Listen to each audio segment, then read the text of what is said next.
काही झाले की एक नंबर एक नंबर एक नंबर. चला बस. लाज वाटते मराठी म्हणून जन्मल्याची, लाज वाटते. लाज नाही वाटत, फक्त ओकार येते तुमच्यासारख्या लोकांना मराठी म्हणा. अरे एक नंबर हे विशेषण नाही आहे, कुठल्याही गोष्टीचा नंबर नसतो, विशेषण आहेत मराठी. फूड बद्दल सांगायचं ना तर एक नंबर नाही बोलायचं, तर विशेषण आहेत. किती विशेषण आहेत इथं? साधारणपणे मी 27 विशेषणं लिहिली. पदार्थ कसा होता? गोड होता, तिखट होता, खारड होता, आंबट होता, तुरट होता, सपक होता.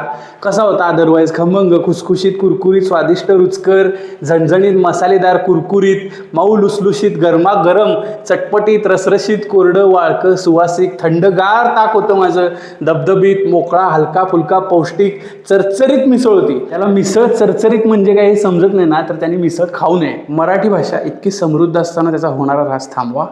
चांगली विशेषणं वापरा. जय हिंद, जय महाराष्ट्र. महाराष्ट्र दिन चिरायू हो. पुढच्या वेळेस जर कोणी म्हणला ना जेवण कसं होतं म्हणल्यावर जर म्हणला एक नंबर,